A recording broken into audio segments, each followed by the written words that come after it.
പാർട്ടിയുടെ ഏരിയ സെക്രട്ടറിയായി സഖാവ് എസ് കൃഷ്ണദാസിനെ ഐക്യകണ്ഠേന തെരഞ്ഞെടുത്തു. ആ സഖാവിനെ ഈ സമ്മേളനത്തിലേക്ക് സ്വാഗതം ചെയ്യുകയാണ്. ഈ സമ്മേളനം ഉദ്ഘാടനം ചെയ്യുന്നത് കമ്മ്യൂണിസ്റ്റ് പ്രസ്ഥാനത്തിന്റെ സംസ്ഥാന സെക്രട്ടേറിയറ്റ് അംഗവും ഏറ്റവും മികച്ച പ്രാസംഗികനുമായിട്ടുള്ള ഒറ്റപ്പാലത്തെ, പ്രത്യേകിച്ച് പാലപ്പുറത്തെ ആളുകൾ ഏറെ കാലമായി ആഗ്രഹിക്കുന്ന, ഇവിടെ വരണമെന്നും അദ്ദേഹത്തിന്റെ വാക്കുകൾ കേൾക്കണമെന്നും ഈ നാട്ടിലെ ജനങ്ങൾ ആഗ്രഹിക്കുന്ന ഏറ്റവും മികച്ച പ്രാസംഗികനെയാണ് നമുക്കിവിടെ കിട്ടിയിട്ടുള്ളത്. പാർട്ടിയുടെ സംസ്ഥാന സെക്രട്ടറി അംഗമായിട്ടുള്ള സഖാവ് എം സ്വരാജിനെ വളരെ ആവേശത്തോടു കൂടി ഈ പരിപാടിയിലേക്ക് സ്വാഗതം ചെയ്യുകയാണ്.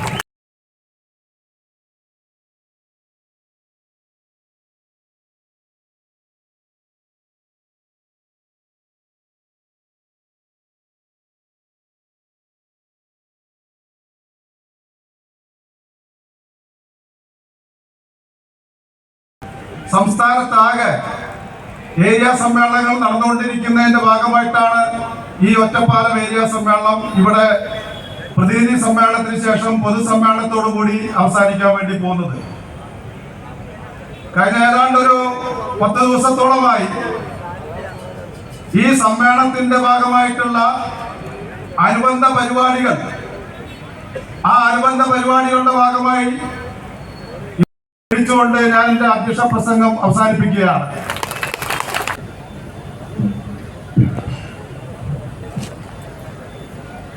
പ്രിയപ്പെട്ട സഹോദരി സഹോദരന്മാരെ, സഖാക്കളെ,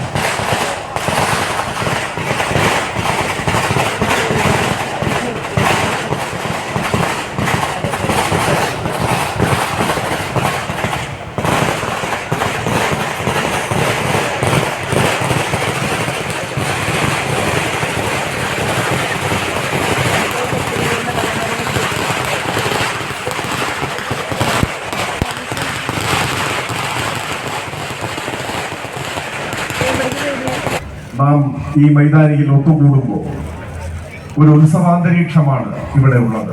അക്ഷരാർത്ഥത്തിൽ വിപ്ലവം ജനങ്ങളുടെ ഉത്സവമാണ് എന്ന് പറയാറുണ്ട്.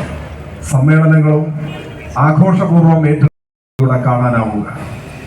നമുക്കറിയാം, 3 പതിറ്റാണ്ട് മുൻപ് സോവിയറ്റ് യൂണിയൻ തിരിച്ചടിയെ നേരിട്ട ഒരു കാലത്ത് ഇനി കമ്മ്യൂണിസ്റ്റ് പ്രത്യയശാസ്ത്രത്തിനൊരു ഉയർത്തെഴുന്നേൽപ്പില്ല എന്ന സാർവദേശീയമായ വലതുപക്ഷത്തിന്റെ പ്രചാരണം ഒരു കൊടുങ്കാറ്റ് പോലെ ആഞ്ഞു വീശിയ ഒരു കാലം.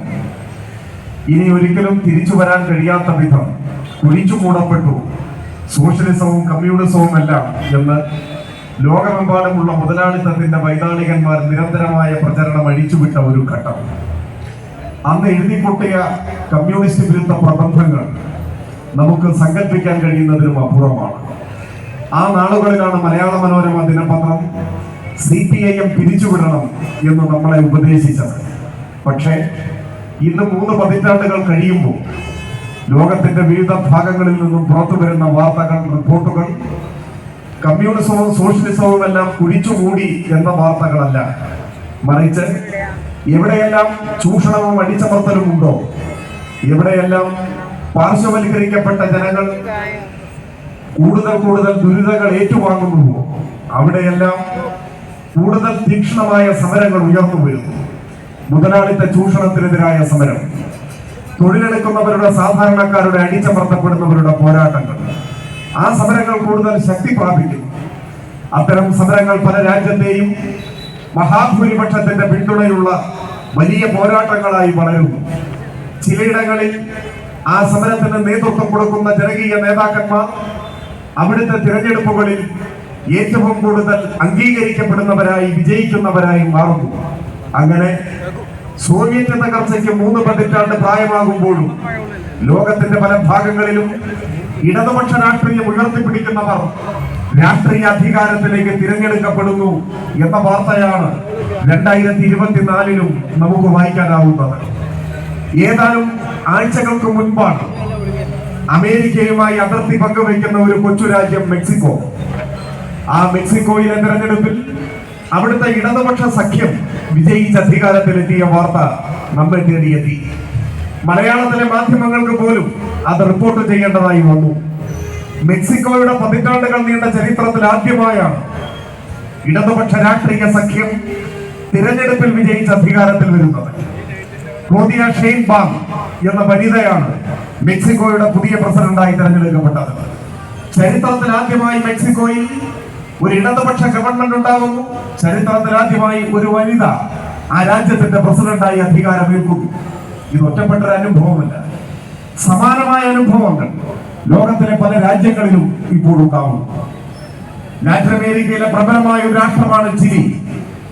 4 പതിറ്റാണ്ടുകൾക്ക് മുൻപ് അന്നവിടെ അധികാരത്തിലേറിയ കമ്മ്യൂണിസ്റ്റ് ഗവൺമെന്റിനെ അട്ടിമറിച്ചത് അമേരിക്കൻ സൈന്യത്തിന്റെ നേരിട്ടുള്ള ഇടപെടലോടുകൂടിയായിരുന്നു.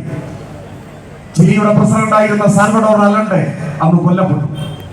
ഇപ്പോഴിതാ 4 പതിറ്റാണ്ടുകൾക്ക് ശേഷം അതേ ചിലിയിൽ കമ്മ്യൂണിസ്റ്റ് പാർട്ടി കൂടി മുഖ്യ പങ്ക് വഹിക്കുന്ന ഇടതുപക്ഷ രാഷ്ട്രീയ സഖ്യം വീണ്ടും അവിടെ അധികാരത്തിൽ വന്നു. അമേരിക്കൻ അട്ടിമറിയെ തുടർന്ന് കൊല്ലപ്പെട്ട സാൽവഡോർ അലൻഡയുടെ പേരെക്കുട്ടി മായ ഫെർണാണ്ടസ് അലൻഡെ ചിലിയിലെ ആഭ്യന്തര വകുപ്പ് മന്ത്രിയായി തിരഞ്ഞെടുക്കപ്പെട്ടു. അവിടെ ചിലിയിലും മെക്സിക്കോയിലും മാത്രം ഒതുങ്ങുന്നതല്ല. ഞാൻ ഓരോ രാജ്യത്തെയും ഈ രാഷ്ട്രീയ പരിണാമത്തിന്റെ സൂക്ഷ്മ വിശദാംശങ്ങളിലേക്ക് കടന്നു പോകണമെന്ന് ആഗ്രഹിക്കുന്നില്ല. പെറുവിൽ, വെനിസ്വലയിൽ, ബൊളീവിയയിൽ, നിക്കരാഗ്വയിൽ അതങ്ങനെ നീണ്ടുപോവുകയാണ്. ഇതിനിടയിൽ ഈ കഴിഞ്ഞ മാസമാണ്, ഏതാണ്ട് ഒരു മാസം മുൻപാണ്, ബൊളീവിയയിലെ തിരഞ്ഞെടുക്കപ്പെട്ട ഇടതുപക്ഷ ഗവൺമെന്റിനെ അട്ടിമറിക്കാൻ അമേരിക്കയുടെ പിന്തുണയോടെ സൈന്യത്തിലെ ഒരു വിഭാഗം നീക്കം നടത്തി. ബൊളീവിയയിൽ ഇന്ന് അധികാരത്തിലിരിക്കുന്നത് ലൂയിസ് ആർസെ എന്ന ഇടതുപക്ഷ നേതാവാണ്. സൈന്യത്തിലെ ഒരു വിഭാഗം ആ ഇടതുപക്ഷ ഗവൺമെന്റിനെ അട്ടിമറിക്കാൻ അമേരിക്കയുടെ പിന്തുണയാൽ പ്രസിഡൻഷ്യൽ പാലസിലേക്ക് മാർച്ച് ചെയ്ത് കവചിത വാഹനങ്ങൾ കൊണ്ട് പ്രസിഡന്റിന്റെ കൊട്ടാരം വളഞ്ഞു. അവർ ബൊളീവിയയിലെ ജനങ്ങളോടും ലോകത്തോടുമായി പ്രഖ്യാപിച്ചു, ഇതാ ജൂലിയസ് ആർസയുടെ ഗവൺമെന്റ് നിലംപതിക്കാൻ പോവുകയാണ്, പട്ടാളം അധികാരം പിടിച്ചെടുക്കാൻ പോവുകയാണ്, ഞങ്ങളാണ് നാളെ മുതൽ ബൊളീവിയ ഭരിക്കുക. ലൂയിസ് ആർസെ ഉടൻ തന്നെ ബൊളീവിയയിലെ ടെലിവിഷനിലൂടെ ബൊളീവിയൻ ജനങ്ങളോട് അഭ്യർത്ഥിച്ചു, ഇതാണ് സാഹചര്യം, ഞാൻ നിങ്ങളോട് അഭ്യർത്ഥിക്കുന്നു, അമേരിക്കൻ സാമ്രാജ്യത്വത്തിന്റെ കുത്തിത്തിരിപ്പുകൾക്കെതിരെ, സൈന്യത്തിലെ ഈ വിമത വിഭാഗത്തിന്റെ അട്ടിമറിക്കെതിരെ ബൊളീവിയയിലെ ഇടതുപക്ഷ ഗവൺമെന്റിനെ സംരക്ഷിക്കാൻ നിങ്ങൾ രംഗത്തിറങ്ങണം എന്ന ആഹ്വാനം. അത്ഭുതകരമെന്നേ പറയേണ്ടു. ഒരുപക്ഷെ സമീപകാലത്ത് ലോകത്തെവിടെയും കേട്ടിട്ടില്ലാത്ത വിധം ലക്ഷക്കണക്കിന് വരുന്ന ബൊളീവിയയിലെ സാധാരണക്കാരായ ജനങ്ങൾ സൈന്യത്തിന്റെ അട്ടിമറിക്കെതിരായി ബൊളീവിയയിലെ ഇടതുപക്ഷ ഗവൺമെന്റിനെ സംരക്ഷിക്കാനായി പ്രസിഡൻഷ്യൽ പാലസിലേക്ക് മാർച്ച് ചെയ്തു. ആ ജനം സൈന്യവുമായി ഏറ്റുമുട്ടി. ആ ജനശക്തിയുടെ മുന്നിൽ പിടിച്ചു നിൽക്കാനാവാതെ വിമത വിഭാഗം സൈന്യം അവിടെ നിന്ന് പലായനം ചെയ്തു. അവരെ നയിച്ച വിമത വിഭാഗത്തിന്റെ നേതാവിനെ അറസ്റ്റ് ചെയ്ത് ജയിലിലടച്ചു. അങ്ങനെ ബൊളീവിയയിലെ ഇടതുപക്ഷ ഗവൺമെന്റിനെ കണ്ണിലെ കൃഷ്ണമണി പോലെ അവിടുത്തെ സാധാരണക്കാരായ ജനങ്ങൾ സംരക്ഷിച്ച വാർത്തയാണ് കഴിഞ്ഞ മാസം രാജ്യത്തെ ലോകത്തെമ്പാടുമുള്ള മാധ്യമങ്ങൾ റിപ്പോർട്ട് ചെയ്തത്. എല്ലാത്തിനും ഒടുവിലിത ഇന്ത്യൻ മഹാസമുദ്രത്തിലെ ഒരു കൊച്ചു ദ്വീപ്, നമ്മുടെ കേരളത്തോട് അടുത്ത് കിടക്കുന്ന ശ്രീലങ്ക, വാക്കുകൾക്കും മുഖമുരകൾക്കും അതീതമായി നമുക്ക് സുപരിചിതമായ ഒരു ഭൂപ്രദേശം. അവിടുത്തെ ഗണ്യമായ ജനങ്ങൾ തമിഴ് സംസാരിക്കുന്നവരാണ്. ആ ശ്രീലങ്കയിൽ ചരിത്രത്തിൽ ആദ്യമായി കമ്മ്യൂണിസ്റ്റ് പാർട്ടി രാഷ്ട്രീയ അധികാരത്തിലേക്ക് തിരഞ്ഞെടുക്കപ്പെട്ടിരിക്കുന്നു. ശ്രീലങ്കയുടെ ആദ്യത്തെ കമ്മ്യൂണിസ്റ്റുകാരനായ പ്രസിഡന്റ് അനുരകുമാര ദിസനായകെ അവിടെ അധികാരം ഏറ്റെടുത്ത വാർത്തയാണ് മലയാളത്തിലെ മാധ്യമങ്ങൾ റിപ്പോർട്ട് ചെയ്തത്. ഏതാനും ദിവസങ്ങൾക്ക് മുൻപ് പ്രസിഡന്റ് തെരഞ്ഞെടുപ്പിന് ശേഷം അവിടുത്തെ പാർലമെന്റിലേക്കുള്ള തെരഞ്ഞെടുപ്പ് നടന്നു. ആകെ 225 അംഗങ്ങളാണ് ശ്രീലങ്കൻ പാർലമെന്റിലുള്ളത്. 159 സീറ്റിലും ശ്രീലങ്കയിലെ കമ്മ്യൂണിസ്റ്റ് പാർട്ടി നേതൃത്വം കൊടുക്കുന്ന സഖ്യം വിജയിച്ച് കേവല ഭൂരിപക്ഷം നേടി അവിടുത്തെ രാഷ്ട്രീയ അധികാരം അരക്കിട്ടുറപ്പിച്ചിരിക്കുകയാണ്. ഞാനിതിവിടെ ആമുഖമായി സൂചിപ്പിക്കാൻ കാരണം ഏതാനും ദിവസങ്ങൾക്ക് മുൻപ് നടന്ന തെരഞ്ഞെടുപ്പിലാണ് മഹാഭൂരിപക്ഷം വരുന്ന സീറ്റുകളും നേടി ശ്രീലങ്കയിൽ കമ്മ്യൂണിസ്റ്റ് പാർട്ടി അധികാരത്തിലേക്ക് വന്നത്. അതിന് മുൻപുണ്ടായിരുന്ന അവിടുത്തെ സ്ഥിതി, ഒരാഴ്ച മുൻപ് ശ്രീലങ്കൻ പാർലമെന്റിൽ ഒരാഴ്ച മുൻപ് വരെ ജനതാ വിമുക്തി പെരുമുന എന്നറിയപ്പെടുന്ന ശ്രീലങ്കയിലെ കമ്മ്യൂണിസ്റ്റ് പാർട്ടിക്ക് 3 അംഗങ്ങൾ മാത്രമാണ് ഉണ്ടായിരുന്നത്. അതാണ് പ്രത്യേകത. ശ്രീലങ്കൻ പാർലമെന്റിൽ 3 അംഗങ്ങൾ മാത്രമുണ്ടായിരുന്ന കമ്മ്യൂണിസ്റ്റ് പാർട്ടിയാണ് കഴിഞ്ഞയാഴ്ച നടന്ന തിരഞ്ഞെടുപ്പിൽ 159 അംഗങ്ങളെ നേടിയ രാഷ്ട്രീയ സഖ്യത്തെ നയിച്ചത്. ഞാനിതിവിടെ പറയാൻ കാരണം, നാളെ തന്നെ ഇന്ത്യയിൽ ഒരു കമ്മ്യൂണിസ്റ്റ് വിപ്ലവം വരും, കമ്മ്യൂണിസ്റ്റുകാർ അധികാരം പിടിച്ചെടുക്കുമെന്നൊന്നും നാം മേനി തെളിച്ച് പറയാറില്ല. ഇന്ത്യയിലെ മഹാഭൂരിപക്ഷം വരുന്ന ജനങ്ങളുടെ പിന്തുണ ആർജിക്കാനായി അവരുടെ ജീവിത പ്രശ്നങ്ങളെ മുൻനിർത്തിയുള്ള നിരന്തരമായ സമരത്തിന്റെ പന്ഥാവിലാണ് നാം അങ്ങനെ മുൻപോട്ട് പോവുകയാണ്. പക്ഷേ ഇന്ത്യൻ പാർലമെന്റിൽ, ലോകസഭയിൽ CPIM-ന് 4 അംഗങ്ങൾ മാത്രമല്ലേ ഉള്ളൂ എന്ന് പരിഹാസത്തോടു കൂടി ചോദിക്കുന്നവരുണ്ട്. അവർക്ക് വർത്തമാനകാല ലോകരാഷ്ട്രീയം നൽകുന്ന മറുപടി 3 അംഗങ്ങൾ മാത്രമുണ്ടായിരുന്ന ഒരു കമ്മ്യൂണിസ്റ്റ് പാർട്ടിയാണ് ഇന്ന് ശ്രീലങ്കയിൽ അധികാരത്തിൽ ഇരിക്കുന്നത് എന്നത് ആരും മറക്കാൻ പാടില്ലാത്ത ഒരു സമകാലീന രാഷ്ട്രീയ യാഥാർത്ഥ്യമാണ് എന്ന് മാത്രം പറഞ്ഞു വെക്കുന്നു. 4 സീറ്റ് എന്ന് പറഞ്ഞാൽ അനാദികാലത്തേക്ക് 4 സീറ്റ് എന്നല്ല അർത്ഥം. തിരഞ്ഞെടുപ്പിലെ ജയവും പരാജയവും എല്ലാം മാറി മാറി വരും. ജനമാണ് വിധി നിർണയിക്കുക. ആരധികാരത്തിൽ വരണമെന്ന് ജനാധിപത്യത്തിൽ ജനങ്ങളുടെ വിധിയെഴുത്താണ്. ആ ജനം ഉജ്ജ്വലമായി ശരിയുടെ രാഷ്ട്രീയത്തെ ഉയർത്തിപ്പിടിച്ച അനുഭവമാണ് ശ്രീലങ്കയുടെ മണ്ണിൽ നമുക്ക് ഈ കഴിഞ്ഞ വാരം അനുഭവിക്കാനായത്. ലോക രാഷ്ട്രീയമാകെ അത്തരത്തിലുള്ള ഗതിവിഗതികൾക്ക് വിധേയമാകുന്നുണ്ട് എന്ന് നാം കാണണം. അടിച്ചമർത്തപ്പെടുന്ന ജനവിഭാഗങ്ങളാകെ പുതിയ പോരാട്ടത്തിനായി കരുത്താർജിക്കുന്നുണ്ട്. അവർ അധികാരം പിടിച്ചെടുക്കുന്നുമുണ്ട്. അതുകൊണ്ട് തന്നെ അടിച്ചമർത്തപ്പെടുന്ന, ചൂഷണത്തിന് വിധേയരാകുന്ന ജനവിഭാഗങ്ങളുടെ ക്ഷേമത്തെ മുൻനിർത്തിക്കൊണ്ടുള്ള നമ്മുടെ സമരം അവസാനിക്കുന്നേയില്ല. നമ്മുടെ ഈ പൊതുസമ്മേളനം നടക്കുമ്പോൾ ചെറുതായിട്ട് മഴ പെയ്യുന്നുണ്ട്. എന്റെ മുമ്പിൽ ഇരിക്കുന്ന നിങ്ങളൊക്കെ മഴ സഹിച്ച് ഇരിക്കുകയാണ്. മഴ കുറച്ചുകൂടി ശക്തിപ്പെട്ടാൽ നമ്മുടെ പൊതുസമ്മേളനം അവസാനിപ്പിക്കേണ്ടതായി വരും. നമുക്ക് നോക്കാം. ഏതായാലും സമ്മേളനത്തിന് സമാപനം കുറിച്ചുകൊണ്ടുള്ള പ്രകടനം ആരംഭിക്കുമ്പോൾ മഴ അല്പം മാറി നിന്ന് നമ്മുടെ സമ്മേളനത്തോട് ഐക്യദാർഢ്യം പ്രകടിപ്പിച്ചതാണ്. അപ്പോൾ ആ നില വെച്ച് നോക്കിയാൽ പൊതുസമ്മേളനം പൂർത്തീകരിക്കാൻ മഴ അനുവദിക്കുമെന്നാണ് തോന്നുന്നത്. ഞാൻ കൂടുതൽ ദീർഘമായി സംസാരിക്കുന്നില്ല. നമ്മുടെ രാജ്യം അതീവ ഗുരുതരമായ രാഷ്ട്രീയ സാഹചര്യങ്ങളെ നേരിടുന്നുണ്ട്. എന്ന് വെച്ചാൽ ഇന്ത്യയെ ഒരു രാഷ്ട്രമായി നിലനിർത്താൻ സഹായിക്കുന്ന, ഒരു രാഷ്ട്രമായി ഇന്ത്യയെ നിലനിർത്താൻ സഹായിക്കുന്ന നമ്മുടെ മതനിരപേക്ഷത, ആ മതനിരപേക്ഷത ഉറപ്പുവരുത്തുന്ന ഭരണഘടന, ഇന്ത്യയുടെ വൈവിധ്യങ്ങൾ, ആ വൈവിധ്യങ്ങൾക്കിടയിലും രാഷ്ട്രം അഭിമാനത്തോടെ എന്നും കാത്തു സൂക്ഷിക്കുന്ന സാഹോദര്യം, ഇതിന്റെ എല്ലാം ശത്രുക്കളാണ് ഇന്ന് ഇന്ത്യ ഭരിക്കുന്നത്. ഒറ്റ വാക്കിൽ പറഞ്ഞാൽ ഇന്ത്യയുടെ ലക്ഷണമൊത്ത ശത്രുക്കളാണ്, ഇന്ത്യ വിരുദ്ധരാണ് ഇന്ന് ഇന്ത്യയിൽ അധികാരത്തിൽ ഇരിക്കുന്നത്. ഇന്ത്യ വിരുദ്ധ ശക്തി ഇന്ത്യയെ ഭരിക്കുക എന്ന അപകടമാണ് നമ്മുടെ രാജ്യത്ത് ഇപ്പോഴുള്ളത്. ആ ഇന്ത്യ വിരുദ്ധ ശക്തി നമ്മുടെ രാജ്യത്തെ ശിഥിലമാക്കാൻ, മതനിരപേക്ഷത തകർക്കാൻ, ഇന്ത്യയെ ഒരു മതവർഗീയ രാഷ്ട്രമായി മാറ്റാൻ ആസൂത്രിതമായ നീക്കം നടത്തിക്കൊണ്ടിരിക്കുകയാണ്. അതിനെതിരെ, വർഗീയതയ്ക്കെതിരെ, വർഗീയതയുടെ അപകടങ്ങളെ ജനങ്ങളുടെ മുൻപാകെ വിശദീകരിച്ചുകൊണ്ട് മതനിരപേക്ഷതയുടെ കൊടിക്കൂറയ്ക്കു കീഴിൽ രാജ്യത്തെ ജനങ്ങളെ അണിനിരത്താൻ ആവോളം പണിപ്പെടുന്നത് നമ്മൾ മാത്രമാണ്. അതാണ് പ്രത്യേകത. ഇന്ത്യയിൽ ഇടതുപക്ഷം മാത്രമാണ്, ഇടതുപക്ഷത്തിന്റെ രാഷ്ട്രീയ നേതൃത്വമായ നമ്മുടെ പാർട്ടി മാത്രമാണ്, CPIM മാത്രമാണ് മതനിരപേക്ഷത ഉയർത്തിപ്പിടിച്ചുകൊണ്ട് വർഗീയതയുടെ അപകടങ്ങൾ ജനങ്ങളുടെ മുൻപാകെ വിശദീകരിച്ച് സംഘപരിവാർ ഭീകരത ജനാധിപത്യ മതനിരപേക്ഷ ഇന്ത്യക്ക് പട്ടടയൊരുക്കും എന്ന് വിശദീകരിക്കുന്നത് നമ്മൾ മാത്രമാണ്. അതുകൊണ്ടാണ് ഇന്ത്യയിലെ പ്രതിപക്ഷ കക്ഷിയോട്, പ്രതിപക്ഷത്തിന്റെ നേതൃത്വം കൊടുക്കുന്ന കക്ഷിയോട്, കോൺഗ്രസിനോട് ഇല്ലാത്ത പക RSS സംഘപരിവാരം ഇന്ത്യയിലെ കമ്മ്യൂണിസ്റ്റ് പാർട്ടിക്കെതിരെ, ഇടതുപക്ഷത്തിനെതിരെ പ്രകടിപ്പിച്ചുകൊണ്ടേയിരിക്കുന്നു. ഈ വർഗീയതയ്ക്കെതിരായിട്ടുള്ള രാഷ്ട്രീയ പ്രചരണം ദൈനംദിന രാഷ്ട്രീയ പ്രവർത്തനമായി ഏറ്റെടുത്തുകൊണ്ടാണ് നാം മുന്നോട്ട് പോകുന്നത്. ഈ ഘട്ടത്തിലും പക്ഷേ കേരളത്തിലെ പ്രതിപക്ഷത്തു നിന്ന്, പ്രതിപക്ഷത്തിന്റെ ഭാഗമായി നിൽക്കുന്ന കോൺഗ്രസ് ഉൾപ്പെടെ സകലരിൽ നിന്നും നമുക്ക് കേൾക്കേണ്ടി വരുന്ന വിമർശനങ്ങളും ആക്രമണങ്ങളും എത്ര ഹീനമാണ്, നീചമാണ്.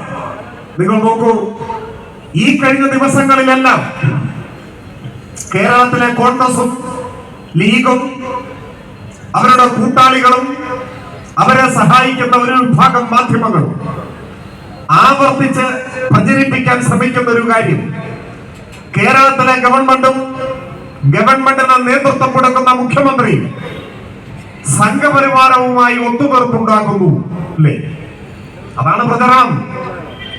മുഖ്യമന്ത്രി RSSുമായി അടുക്കുന്നു, ഒത്തുതീർപ്പുണ്ടാക്കുന്നു.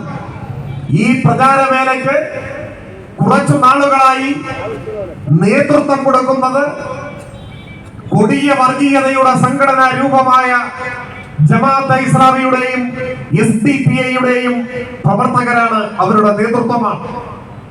അത് മുസ്ലിം ലീഗും കോൺഗ്രസും ഇരു കൈയും നീട്ടി സ്വീകരിക്കും, UDFന്റെ പ്രചരണമാക്കി മാറ്റും. ഇതാരോടാണ് പറയുന്നത്? RSSുമായി ഏതെങ്കിലും തരത്തിൽ ഒരു വാക്കുകൊണ്ടോ ഒരക്ഷരം കൊണ്ടോ ഒത്തുതീർപ്പുണ്ടാക്കാനോ നീക്കുപോക്കുണ്ടാക്കാനോ കമ്മ്യൂണിസ്റ്റുകാർക്കാകുമോ CPIM-നാകുമോ പാർട്ടിയുടെ ഭാഗമായി നിൽക്കുന്ന ഏതെങ്കിലും ഒരാൾക്കാവും? എന്തുകൊണ്ടാവില്ല? പിറവി മുതൽ ഇന്നോളം വർഗീയതയ്ക്കെതിരായി പൊതുവിലും ഇന്ത്യയെ സംബന്ധിച്ചിടത്തോളം അത്യന്തം അപകടകരമായ സംഘപരിവാർ വർഗീയതയ്ക്കെതിരെ പ്രത്യേകിച്ചും ജീവൻ നൽകി പോരാടുന്ന രാഷ്ട്രീയ പാർട്ടിയാണ് CPIM. എത്ര പേർ രക്തസാക്ഷിത്വം വരിച്ചു? കേരളത്തിലെ ഓരോ ജില്ലയിലെയും ഓരോ ഗ്രാമത്തിലും സംഘപരിവാർ ഭീകരതയ്ക്കെതിരെ ഈ ചെങ്കൊടിയുടെ കീഴിൽ നിന്ന് രാഷ്ട്രീയ പോരാട്ടം നടത്തിയതിന്റെ ഭാഗമായി ജീവൻ ബലിയർപ്പിക്കേണ്ടി വന്ന എത്രയെത്ര സഖാക്കളുണ്ട്, രക്തസാക്ഷികൾ. പാലക്കാട് ഒറ്റപ്പാലത്തും എത്ര പേരുണ്ട്? നിങ്ങൾക്കറിയാം അവരുടെ പേരുകൾ. അമ്പലപ്പാറയിലെ ദീപുവിനെ ഞാൻ ഇപ്പോഴും ഓർക്കുന്നു. ഒറ്റപ്പാലം തന്നെ, ഇവിടെയാണ് അമ്പലപ്പാറയിലെ ദീപു. പൂക്കോട്ടുകാവിലെ വിനീഷിനെ ഞാൻ ഇപ്പോഴും ഓർക്കുന്നു. അങ്ങനെ എത്രയെത്ര സഖാക്കളുടെ ചോര വീണ അനുഭവം ഈ ഒറ്റപ്പാലത്തുണ്ട്, കേരളത്തിലെ ഓരോ ഗ്രാമങ്ങൾക്കുമുണ്ട്. എന്നാൽ RSSന്റെ വർഗീയതയ്ക്കെതിരെ ഒരു വാക്കു പറഞ്ഞതിന്റെ പേരിൽ ഏതെങ്കിലും ഒരു കോൺഗ്രസുകാരൻ, മുസ്ലിം ലീഗുകാരൻ, ജമാഅത്തെ ഇസ്ലാമിക്കാരൻ ഒരു രോമത്തിന് പോർലേറ്റ അനുഭവം ചരിത്രത്തിൽ എവിടെയെങ്കിലും നിങ്ങൾ കേട്ടിട്ടുണ്ടോ? ആ സംഘപരിവാരത്തെ ഈ മണ്ണിൽ രാഷ്ട്രീയമായി ഒറ്റപ്പെടുത്താനും തുറന്നു കാണിക്കാനും ദൈനംദിനം പ്രയത്നിക്കുന്ന ഏക രാഷ്ട്രീയ പ്രസ്ഥാനമല്ലേ CPIM? നിങ്ങൾ നോക്കൂ, ഏതാനും വർഷങ്ങൾക്ക് മുൻപാണ് മധ്യപ്രദേശിലെ ഉജ്ജയിനി RSSന്റെ ഒരു വലിയ സമ്മേളനം ചേർന്നു. ആയിരക്കണക്കിന് വർഗീയവാദികൾ ഒത്തുകൂടിയ RSSന്റെ മഹാസമ്മേളനം.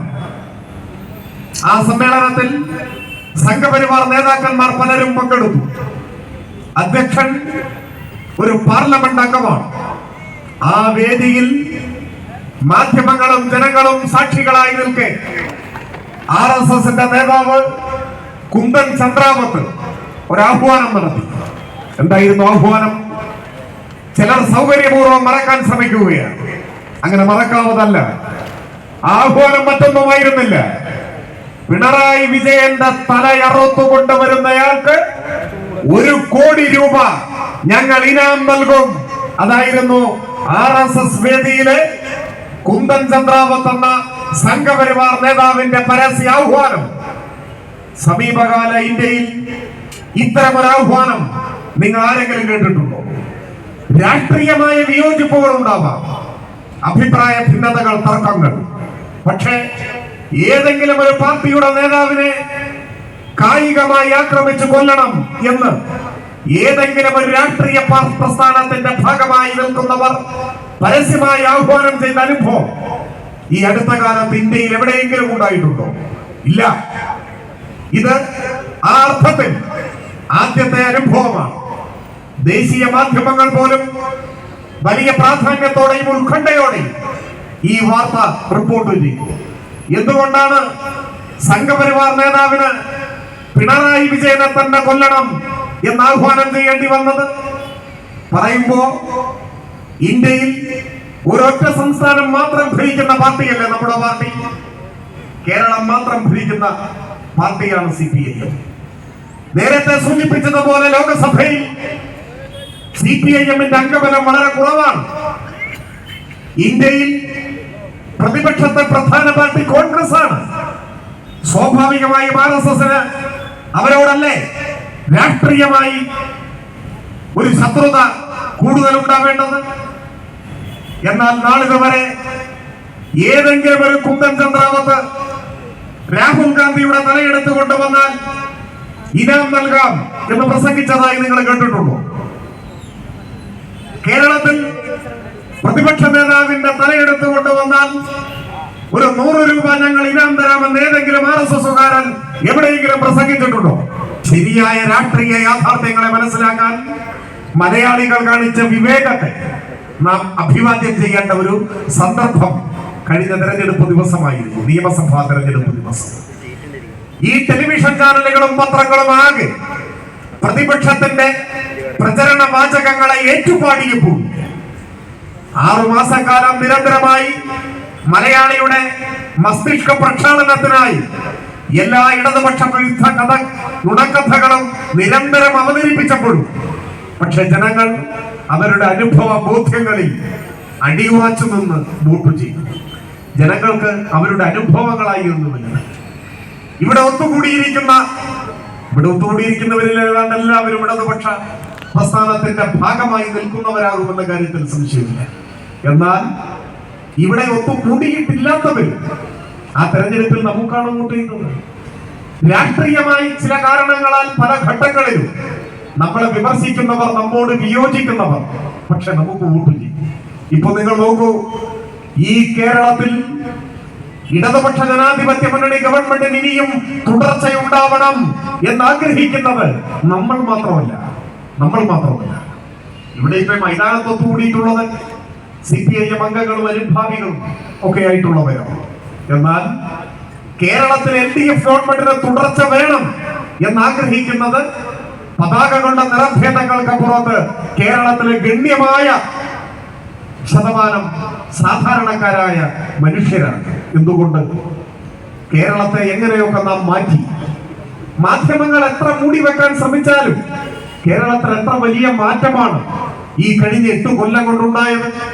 ഞാൻ എല്ലാ കാര്യങ്ങളും ഇവിടെ വിശദീകരിക്കുന്നില്ല. പവർ കട്ട് ഇല്ലാതായി. ഇപ്പോ ഇവിടെ ഒരു കഥകളി രൂപം അവതരിപ്പിച്ച ഒരു കുഞ്ഞിനെ സ്റ്റേജിലേക്ക് നേരത്തെ വിളിച്ചു. ആ കുട്ടിയോട് ഞാൻ ചോദിച്ചു, പേരെന്താണ്? ആ മോള് പറഞ്ഞു, ഗയ. നല്ല പേര്. എത്രയിലാണ് പഠിക്കുന്നത്?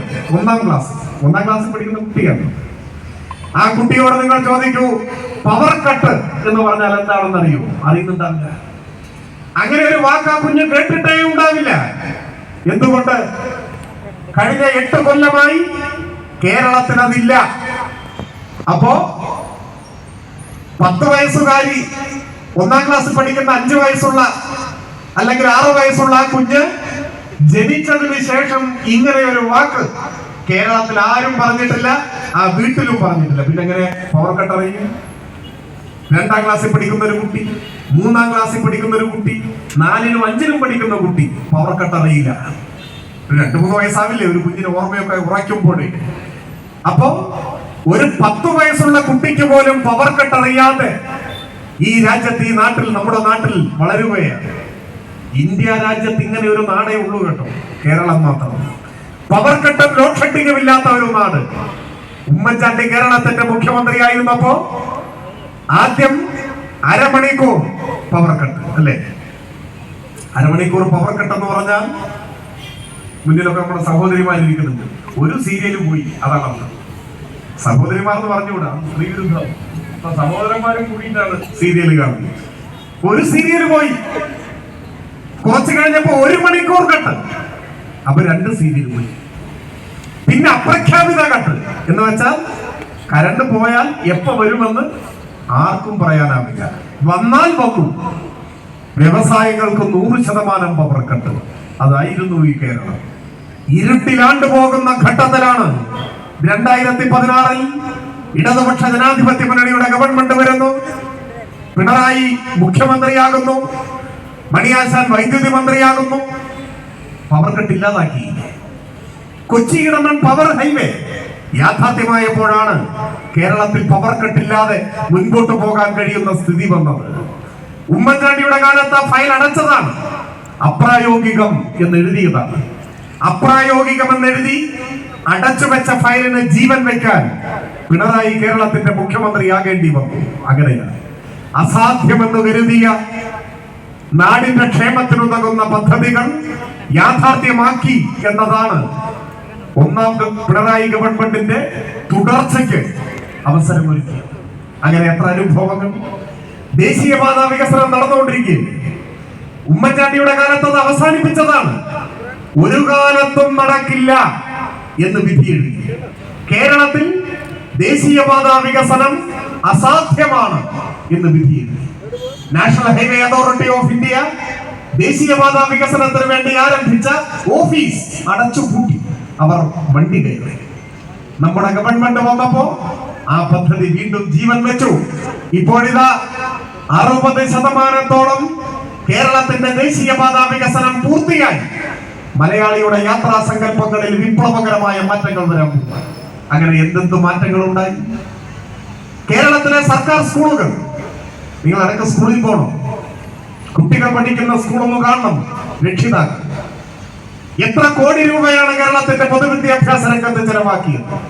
ഐക്യ കേരളത്തിന്റെ ചരിത്രത്തിൽ ഇത്രത്തോളം പൊതുവിദ്യാലയങ്ങളെ നവീകരിക്കാൻ പണം ചെലവഴിച്ച മറ്റൊരു സർക്കാരും കേരളത്തിൽ ഉണ്ടായിട്ടില്ല.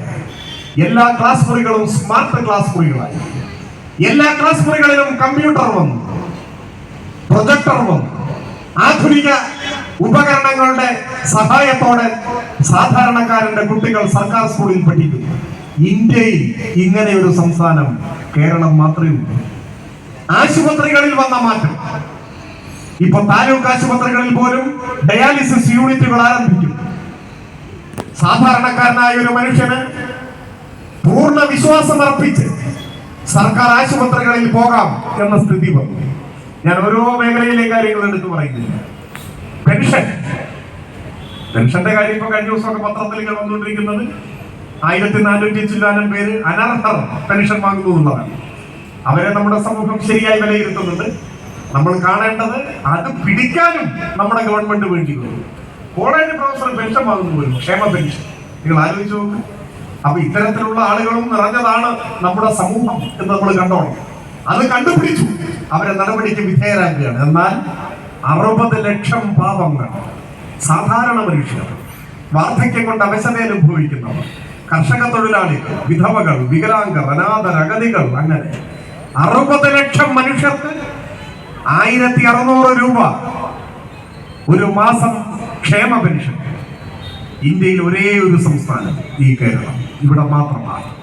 മറ്റൊരു സംസ്ഥാനത്തും ഇങ്ങനെ എല്ലാ രംഗത്തും വൻകിട പദ്ധതികൾ, കേരളത്തിന്റെ മുഖച്ഛായ മാറ്റിമറിക്കുന്ന പദ്ധതികൾ, കെ4 പോലെ, ഗെയിൽ പൈപ്പ് ലൈൻ പോലെ, ഇന്ത്യയിലെ ആദ്യത്തെ വാട്ടർ മെട്രോ യാഥാർത്ഥ്യമാക്കിയതുപോലെ, വിഴിഞ്ഞം തുറമുഖം പോലെ, അങ്ങനെ പലതും. ഒപ്പം പാവപ്പെട്ടവന്റെ ആശ്വാസമായ ക്ഷേമ പെൻഷൻ, സാധാരണക്കാരന്റെ കുഞ്ഞുങ്ങൾ പഠിക്കുന്ന സർക്കാർ പള്ളിക്കൂടങ്ങൾ, ഗവൺമെന്റ് ആശുപത്രികൾ, നമ്മുടെ പൊതുവീഥികൾ എല്ലാം ചരിത്രത്തിലെ ഏറ്റവും വലിയ മാറ്റത്തിന് വിധേയമാകും. അതുകൊണ്ടാണ് ഇരുളിൽ ആണ്ടുപോകുമായിരുന്ന നാടിനെ രക്ഷിച്ചെടുത്ത ഒരു ഗവൺമെന്റ് എന്ന നിലയിൽ ഈ LDF ഗവൺമെന്റിന് തുടർച്ചയുണ്ടാവണം എന്ന് കേരളത്തിലെ ജനങ്ങൾ ഇപ്പോഴും ആഗ്രഹിക്കുന്നത്. എന്നാൽ ആ തുടർച്ച ഉണ്ടായാൽ പിന്നെ ആയുസ്സറുതിക്ക് മുൻപ് ഇനി ഒരിക്കലും കേരള നിയമസഭാ മന്ദിരത്തിന്റെ അകത്തളങ്ങളിലേക്ക് രാഷ്ട്രീയാധികാരത്തിന്റെ അകമ്പടിയോടെ കടന്നു വരാനാവില്ല എന്ന് ഞെട്ടിപ്പിക്കുന്ന യാഥാർത്ഥ്യം സമനില തെറ്റിച്ച അവസ്ഥയിലാണ് VD സതീശനെയും K സുധാകരനെയും അവരുടെ എല്ലാ നേതാക്കന്മാരെയും. ആ ഭ്രാന്താണ് കേരളത്തിന്റെ രാഷ്ട്രീയ രംഗത്ത് ഇപ്പോ മലീമസമാക്കുന്ന ഒന്നായി മാറിയിട്ടുള്ളത്. അവരിപ്പോൾ ഏർപ്പെട്ടിട്ടുള്ളത് ഏറ്റവും അപകടകരമായ രാഷ്ട്രീയത്തിലെ കുതന്ത്രങ്ങളിലാണ്. സംഘപരിവാറുമായി കൈകോർക്കും. നമുക്കെതിരായി ഇത്തരം ആരോപണങ്ങൾ, അധിക്ഷേപങ്ങൾ ഉന്നയിക്കുമ്പോൾ നമ്മുടെ നഗ്ന നേത്രങ്ങൾ കൊണ്ട് നമ്മൾ കാണുന്നത് എന്താണ്? ഇന്ത്യ കണ്ട എക്കാലത്തെയും ഏറ്റവും വലിയ വർഗീയവാദി അത് ഗോൾവൾക്കറാണ്. ഗോൾവൾക്കർ RSSന്റെ ആചാര്യനായിരുന്നു. അയാളാണ് വിചാരധാര എഴുതിയത്. ആ വിചാരധാരയാണ് ഇന്ത്യയിലെ മുസ്ലിങ്ങളെയും ക്രിസ്ത്യാനികളെയും കമ്മ്യൂണിസ്റ്റുകാരെയും ഇന്ത്യയുടെ ഭീഷണിയായി ചിത്രീകരിക്കുന്നതും ഇവരെയെല്ലാം തുടച്ചു നീക്കണമെന്ന് ആഹ്വാനം ചെയ്യുന്നത്.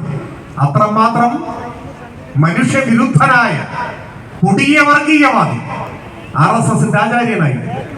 ആ ഗോൾവൾക്കറുടെ ജന്മശതാബ്ദി ആഘോഷങ്ങൾ ഉദ്ഘാടനം ചെയ്യാൻ കേരളത്തിലെ RSS നേതൃത്വം ആലോചിച്ചുറപ്പിച്ച് ക്ഷണിച്ചത് RSSന്റെ ദേശീയ നേതാക്കന്മാരെ ആരെയുമായിരുന്നില്ല, സാക്ഷാൽ VD സതീശനെയായിരുന്നു. ആ ക്ഷണം ഇരു കൈയും നീട്ടി സ്വീകരിക്കാൻ അദ്ദേഹത്തിന് ഒരു മടിയും ഉണ്ടായില്ല. RSSന്റെ ക്ഷണം സ്വീകരിച്ച് അവരുടെ വേദിയിൽ ചെന്ന് ഗോൾവൾക്കറുടെ ചിത്രത്തിന്റെ മുന്നിൽ സ്ഥാപിച്ച നിലവിളക്ക് കൊളുത്തി ജന്മശതാബ്ദി ആഘോഷം ഉദ്ഘാടനം ചെയ്ത് ഗോൾവൾക്കറെ പുകഴ്ത്തി പ്രസംഗിക്കാൻ ഒരു മടിയും കാണിക്കാത്ത, നഷ്ടപ്പെട്ട രാഷ്ട്രീയ അധികാരം വീണ്ടെടുക്കാൻ സംഘപരിവാറുമായി കൈകോർക്കുന്ന രാഷ്ട്രീയ കുതന്ത്രങ്ങളുടെ രാഷ്ട്രീയ ഉപജാപത്തിന്റെ നേതാവായി പ്രതിപക്ഷ നേതാവ് മാറിയിരിക്കുന്നു. അവിടെ കൊണ്ടും രക്ഷപ്പെടാൻ ഇടയില്ല എന്ന് വന്നപ്പോഴാണ് മറ്റൊരു വർഗീയത, സംഘപരിവാർ വർഗീയതയെ പോലെ തന്നെ നമ്മുടെ രാജ്യം തിരിച്ചറിഞ്ഞ് ഒറ്റപ്പെടുത്തേണ്ട മുസ്ലിം വർഗീയതയുടെ വിഷലിപ്തമായ രൂപങ്ങൾ ജമാഅത്തെ ഇസ്ലാമിയെയും പോപ്പുലർ ഫ്രണ്ടിനെയും ഒപ്പം കൂട്ടിയിരിക്കുകയാണ്. കോൺഗ്രസിന്റെ ഒരു കൈയിൽ RSSുമായിട്ടാണ് ഹസ്തദാനത്തിൽ ഏർപ്പെട്ടിരിക്കുന്നത്. മറ്റേ കൈ ജമാഅത്തെ ഇസ്ലാമിയും പോപ്പുലർ ഫ്രണ്ടുമായി. ഇരു വർഗീയതയെയും ഒപ്പം കൂട്ടാനാണ്. ഈ വർഗീയവാദികളും പരസ്പരം സഹായിക്കുന്നവരാണ്. കമ്മ്യൂണിസ്റ്റ് പാർട്ടി രൂപീകരിക്കപ്പെടുമ്പോൾ അന്ന് 6-7 പേരേ ഉള്ളൂ. അവൻ ചേർന്നാണ് കമ്മ്യൂണിസ്റ്റ് പാർട്ടി രൂപീകരിക്കുന്നത്. ആ വാർത്ത മണത്തറിഞ്ഞ ബ്രിട്ടൻ ജാഗരൂകരായി മാറി. കമ്മ്യൂണിസ്റ്റ് പാർട്ടിയുടെ രൂപീകരണ വാർത്ത ബ്രിട്ടനെ പിടിച്ചു കുലുക്കി. രാജ്യത്ത് കമ്മ്യൂണിസ്റ്റ് ആണ് എന്ന് സംശയം തോന്നിയ സകലരെയും കള്ളക്കേസിൽപ്പെടുത്തി ജയിലടച്ചു. ആദ്യത്തെ കേസ് പെഷവാർ കോൺസ്പിറസി കേസ്. അന്ന് ഗൂഢാലോചന കേസുകളായിരുന്നു. കമ്മ്യൂണിസ്റ്റുകാരനായ ഒരാൾ ഇന്ത്യയിൽ ഏതെങ്കിലും ഒരു ഭാഗത്തുണ്ട് എന്ന് രഹസ്യ പോലീസ് റിപ്പോർട്ട് ചെയ്തതിനപ്പം അയാളെ അറസ്റ്റ് ചെയ്ത് ജയിലടക്കും. ഒരു ഗൂഢാലോചന കേസ്. എന്ത് ഗൂഢാലോചന? ബ്രിട്ടനെതിരെ ഗൂഢാലോചന നടത്തി. ഇന്ത്യയുടെ സ്വാതന്ത്ര്യത്തിന് വേണ്ടി ബ്രിട്ടനെതിരെ ഗൂഢാലോചന നടത്തി എന്നാണ് കേസ്. പെഷവാർ ഗൂഢാലോചന കേസ് സംബന്ധിച്ച് ആദ്യമായി അറസ്റ്റ് ചെയ്ത ഇന്ത്യയിലെ കമ്മ്യൂണിസ്റ്റുകാരന്റെ പേര് മുഹമ്മദ് അക്ബർ ഖുറേഷി എന്നാണ്. അവിടെ നിന്ന് ആരംഭിക്കുന്നു. തിരിച്ചറിയാൻ കഴിഞ്ഞ സകല കമ്മ്യൂണിസ്റ്റുകാരെയും വേട്ടയാടി ജയിലടക്കി. പക്ഷെ കമ്മ്യൂണിസ്റ്റ് പാർട്ടി ഇല്ലാതായി. എത്ര പേരെ ക്രൂരമായി പീഡിപ്പിച്ചു കൊന്നു, നാടുകടന്നു. 947 ആഗസ്റ്റ് 15 ഇന്ത്യ സ്വാതന്ത്ര്യം നേടുമ്പോ സഖാവ് AKG ജയിലിലായിരുന്നു. ജയിലിൽ കിടന്നുകൊണ്ട് സ്വാതന്ത്ര്യ പുലരിയെ വരവേൽക്കേണ്ടി വന്ന നേതാവാണ് സഖാവ് AKG. അങ്ങനെ എത്ര നേതാക്കന്മാർ. 1964 ഇന്ത്യൻ കമ്മ്യൂണിസ്റ്റ് പ്രസ്ഥാനത്തിനകത്ത് ശരിയായ രാഷ്ട്രീയ നിലപാട് ഉയർത്തിപ്പിടിച്ചതിന്റെ ഭാഗമായി 32 സഖാക്കൾ ദേശീയ കൗൺസിലിൽ നിന്ന് ഇറങ്ങി വന്ന് CPIM എന്ന നിലയിൽ ഇന്ത്യയിലെ തൊഴിലാളി വർഗത്തിന്റെ യഥാർത്ഥ വിപ്ലവ പാർട്ടിയായി നാം പ്രവർത്തിക്കണം എന്ന് തീരുമാനിക്കുന്നു. അന്ന് CPIM-നെ നയിക്കാൻ നിയോഗിക്കപ്പെട്ട പോളിറ്റ് ബ്യൂറോ 9 അംഗങ്ങളായിരുന്നു. ആ പോളിറ്റ് ബ്യൂറോയാണ് ആലങ്കാരികമായി ചിലർ നവരത്നങ്ങൾ എന്ന് വിശേഷിപ്പിക്കുന്നത്. ഒറിജിനൽ പോളിറ്റ് ബ്യൂറോ ആ 9 പേർ സെക്രട്ടറി സുന്ദരയ്യയായി, ആന്ധ്രയിൽ നിന്നും ബസവപുരയ്യയും അദ്ദേഹത്തോടൊപ്പം ഉണ്ടായി, EMSഉം AKGയും ഉണ്ടായി, ജ്യോതി ബസുവും പ്രമോദ് ദാസ് ഗുപ്തയും, ഹർകിഷൻ സിംഗ് സൂർജിത്തും, BT രണദിവയും, P രാമമൂർത്തി, ഇവരെല്ലാം ചേരുന്നതായിരുന്നു ഒന്നാമത്തെ പോളിറ്റ് ബ്യൂറോ. ആ പോളിറ്റ് ബ്യൂറോ അംഗങ്ങൾ 9 പേരും ബ്രിട്ടനെതിരെ പൊരുതി ദീർഘകാലം ജയിലിൽ കിടന്നവരായിരുന്നു എന്നതാണ് പ്രത്യേകത. ആ 9 പേരും കൂടി അനുഭവിച്ച ജയിൽവാസത്തിന്റെ കാലയളവ് കൂട്ടിയാൽ 60 കൊല്ലം വരും. അതാണ് ബ്രിട്ടൻ ഇന്ത്യയിലെ കമ്മ്യൂണിസ്റ്റുകാർക്ക് നേരെ നടത്തിയ ആക്രമണത്തിന്റെ ഒരു സൂചന, ഒരു ചെറിയ സൂചന അതായി. പക്ഷെ നാം തകർന്നു. ഇന്ത്യയിലെ കമ്മ്യൂണിസ്റ്റ് പാർട്ടി ഇല്ലാതായോ? സ്വാതന്ത്ര്യം കിട്ടിയതിനു ശേഷം നെഹ്റുവിന്റെ ഭരണകൂടം എത്ര ഹീനമായി വേട്ടയാടി നമ്മളെ, വെടിവെച്ച് കൊല്ലാനല്ലേ നോക്കിയത്. എത്ര പേരെ കൊല്ലപ്പെട്ടു. ഒഞ്ചിയം 1948-ലാണ് 8 പേർ തൽക്ഷണം വെടിയേറ്റുകൊണ്ടു, 2 പേരെ വീണ്ടും മർദ്ദിച്ചു കൊന്നു. 10 സഖാക്കൾ രക്തസാക്ഷിത്വം വരിച്ചത് ഒഞ്ചിയെന്നാണ്. പാടിക്കൊന്നു കള്ള ജാമ്യത്തിലെടുത്താണ്. കള്ള കേസ് എന്ന് കേട്ടാൽ എല്ലാവർക്കും മനസ്സിലാവും. കള്ള ജാമ്യം എന്ന് പറഞ്ഞാലോ അന്ന് അങ്ങനെ ഒരു ഏർപ്പാടുണ്ടായി. കള്ളക്കേസെടുത്ത് കമ്മ്യൂണിസ്റ്റുകാരെ ജയിലിലടക്കി. ബന്ധുക്കളോ പാർട്ടി സഖാക്കളോ അറിയാതെ പോലീസ് തന്നെ വ്യാജമായി ജാമ്യത്തിലിടും, ഇതൊക്കെ കൊന്നുകളയും. അങ്ങനെ കൊല്ലപ്പെട്ടവരാണ് പാടിക്കുന്നിലെ സഖാക്കൾ രേരുനമ്പ്യാരും കുട്ടിയപ്പയും ഗോപാലും. അങ്ങനെ എത്ര പേർ. സൂര്യനാട് സംഭവത്തെ തുടർന്ന് കമ്മ്യൂണിസ്റ്റുകാരെ നാട്ടിലാകെ വേട്ടയാടിയപ്പോഴാണ് ആ കേസിൽ ഒളിവിലിരിക്കുന്ന ഘട്ടത്തിലാണ് തോപ്പിൽ ഭാസി നിങ്ങളെന്നെ കമ്മ്യൂണിസ്റ്റ് ആക്കി എന്ന നാടകം രചിച്ചത്. അങ്ങനെ ഒളിവിലെഴുതിയ നാടകമാണ്.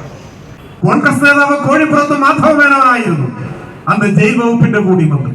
നമ്മൾ തകർന്നു. ഈ ആക്രമണങ്ങളെയെല്ലാം നേരിട്ട് വളർന്നു വന്നവരാണ് കേരളത്തിലെ കമ്മ്യൂണിസ്റ്റുകാർ.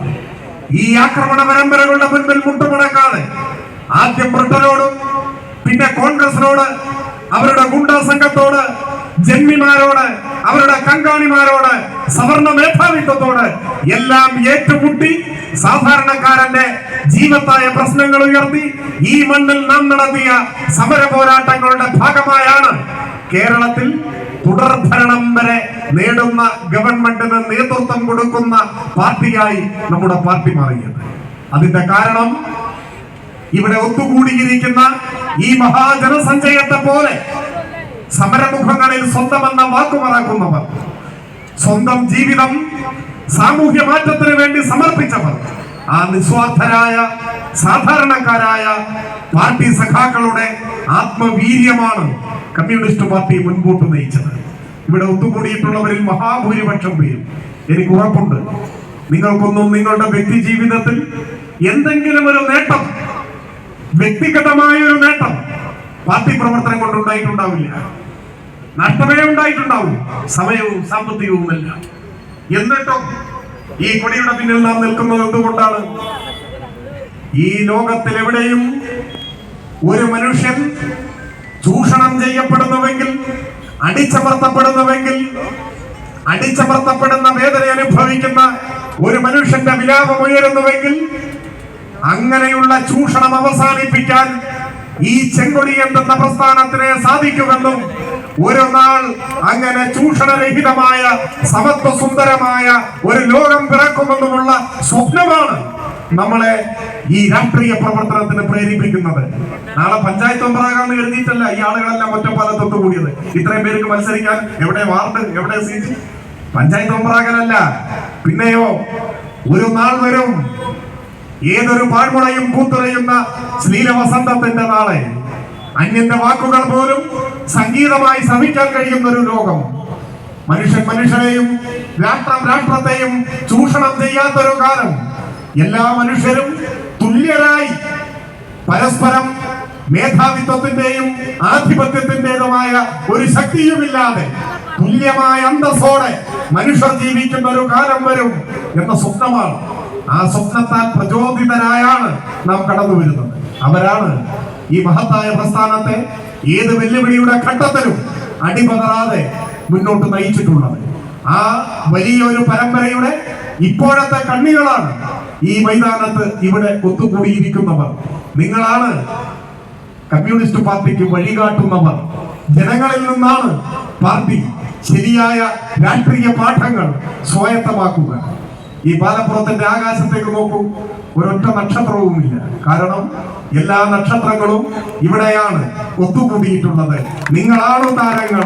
നിങ്ങൾ കാട്ടുന്ന പാതയിലാണ് സാധാരണക്കാരന്റെ ആവശ്യങ്ങൾ ഉയർത്തിപ്പിടിച്ചുകൊണ്ട് ഈ മഹാപ്രസ്ഥാനം മുൻപോട്ട് പോവുക. വരാനിരിക്കുന്ന നാളുകളിൽ കേരളത്തിലെ വലതുപക്ഷ സകലവർഗീയ സഖ്യത്തിനെതിരായി ഈ നാടിന്റെ ഉത്തമ താല്പര്യങ്ങൾ ഉയർത്തിപ്പിടിച്ചുകൊണ്ട് CPIM ഏറ്റെടുക്കുന്ന ദൈനംദിന സമര പോരാട്ടങ്ങളിൽ രാഷ്ട്രീയ പ്രവർത്തനത്തിലൊക്കെ വർദ്ധിത വീര്യത്തോടെ അണിനിരക്കണം. ഈ നാടിനെ ഒരു വലതുപക്ഷത്തിന്റെയും വർഗീയവാദിയുടെയും കാൽ കീഴിൽ അടിയറ വയ്ക്കാൻ ജീവന്റെ തുടിപ്പുള്ളിടത്തോളം അനുവദിക്കില്ലെന്ന പ്രതിജ്ഞ കൂടി ഈ പൊതുസമ്മേളനത്തിന്റെ ഭാഗമാണ് എന്ന് വിനീതമായി ഓർമ്മപ്പെടുത്തിക്കൊണ്ട് ഞാൻ എന്റെ വാക്കുകൾ അവസാനിപ്പിക്കുന്നു.